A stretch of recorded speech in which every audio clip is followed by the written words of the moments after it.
I was sort of dumbfounded.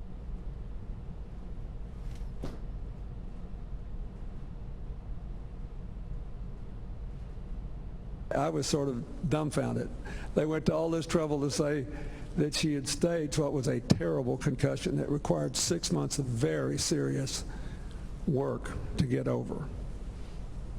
Something she never lowballed with the American people, never tried to pretend didn't happen. All right, folks, as promised, we're joined right now by Ed Rollins, senior political analyst for Fox News, former national campaign director for the Reagan-Bush 84 campaign. And welcome back, sir. Always good to talk to you.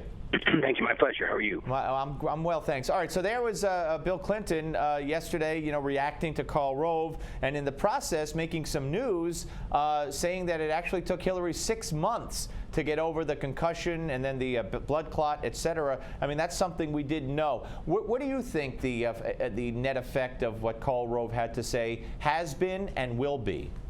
Well, it's a topic we're talking about for the last 2 days, and 3 days, and I think the critical thing here is, Mrs. Clinton has certainly performed ably and has recovered well. I think there are legitimate questions to raise, and they will be raised by the media and everyone else in the course of the campaign. And I think the key thing is anytime you have a head injury, and I used to be a boxer and a football player, and I've had 5, 6 concussions myself, it takes time to recover, and I think to a certain extent, that doesn't mean you can't function perfectly well in the future, and I think she has. But it's certainly a legitimate issue when you're dealing with the presidency, just as any other health issue may be. Right. I mean, to me, the only thing here is that it was A, Karl Rove who said it, and lightning rod, no matter what he says, for the left wing and the Right. media, and B, that he said it now.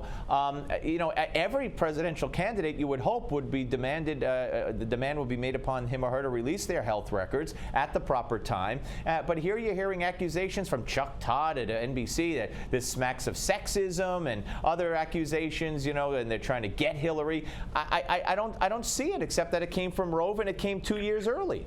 Well, I think that's the issue. I think Karl, who I have a great deal of respect for, basically is the bogeyman to a lot of Democrats. He's a guy who ran 2 very successful presidential campaigns, and obviously, kept a presidency that was struggling through 2 wars alive. He's a point person on Fox, very smart guy, and I think if someone else would have raised it, if Hume or someone else on Fox would have raised it, it might not have had quite the same heat. But Karl raised it, and they basically fired back on him. James Carville says these kinds of things all the time, and nobody on our side jumps up and down and goes crazy. So I think it's a legitimate issue. I have not seen any sign that Mrs. Clinton is not functioning perfectly well.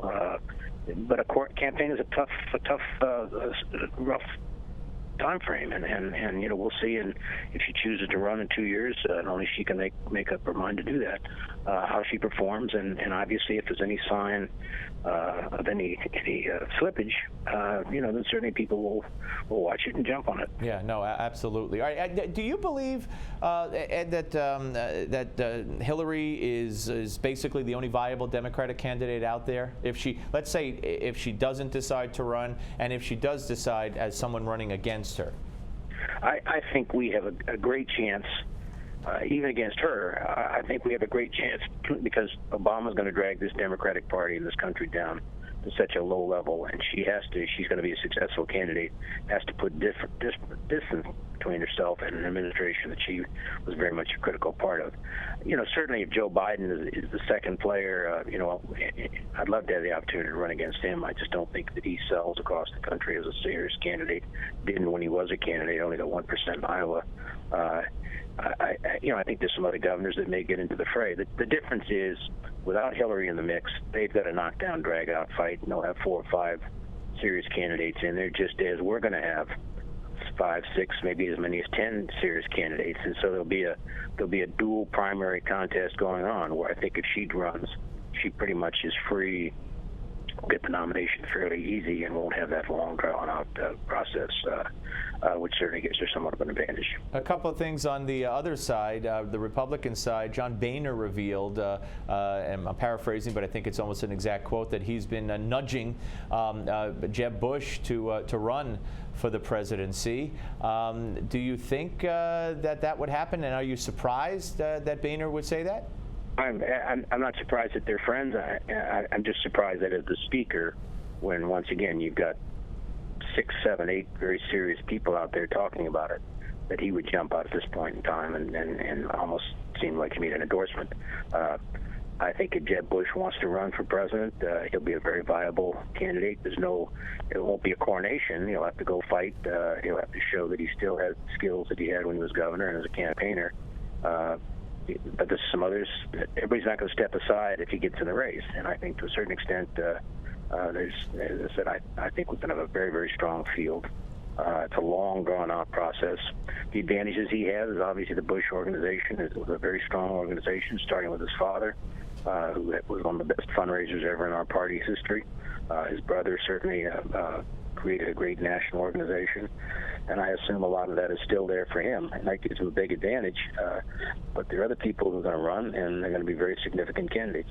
We've got 4 or 5 governors that I think will be in this race before all is said and done, and they're all very significant political bases. I don't know if one of those would be Christie of the 4 or so that you just envisioned in your mind's eye, because he just said yesterday that he thinks that the whole Bridgegate will be nothing more than a footnote in his career.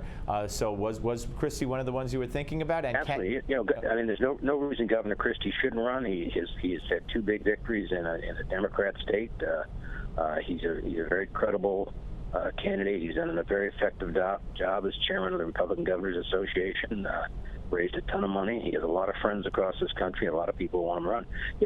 The danger of Bridgegate was always you open yourself up to a whole bunch of investigations by Democrats and by U.S. attorneys and what have you. But at the end of the day, if they can't tie him to any illegal or improper activity, my sense is his premise is correct, that he basically is home free and is free to go govern the state for the next couple of years, and then go run. If he wants to go run for president, he's got national name ID. He's done well in the polls. I mean, you look at the polls today, and we've got 4 or 5 candidates, sort of all tied at around 10 or 12%, which tells me it's a wide open race. Where for the first time in modern history, there's not a front runner. There's not someone who basically is the heir apparent, and I think to a certain extent that's going to be a good positive thing for us.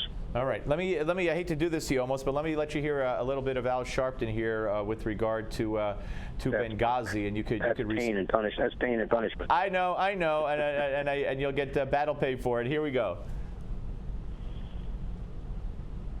Eli Lake in the Daily Beast reports the new investigation is spooking some GOP leaders, with 3 congressmen who chaired committees that looked into Benghazi all against the new committee.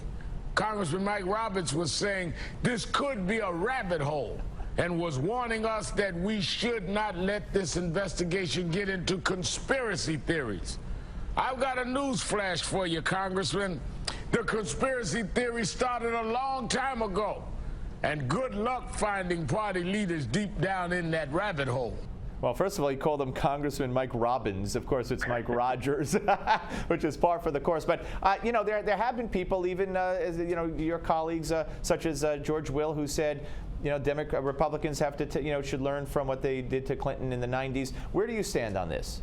Well, listen, we would not even be having this discussion if the White House had not withheld the email that came out a couple weeks ago that basically laid out evidence that they saw this as a political issue and that they're going to do everything they can to spin themselves out of it. I don't think there's been any great foreclosure on this issue. I think the American public, in spite of all the investigations that have gone on, there's not a clarity. What was the ambassador doing away from the embassy? Why wasn't he being protected? What was the CIA's activities at that particular situation? There's a lot of things that I think the American public needs to know. And obviously, we lost 4 Americans, including an ambassador.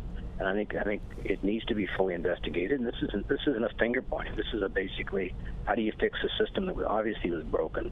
Why is our intelligence network so lousy when we're spending billions and billions of dollars and you basically can't even know what's occurring in a hot spot like that? Right. No, I think a special committee, and I hope the Democrats participate, gives us an opportunity to put some clarity in this thing. The fact that there's been it just isn't. We don't know the answers, and I think we need to go. And as I said, the issue would be done if they had released those documents that had all been subpoenaed. They didn't, and we don't know what else they didn't give us. I couldn't agree more. Ed, thank you so much for your time, sir. Always appreciate it. Ed Rollins, ladies and gentlemen, senior political analyst for Fox News and former national campaign director for the Reagan-Bush '84 campaign. Very, very interesting. Okay, we're coming back. Speaking of interesting, we're coming back with much more. Don't go away.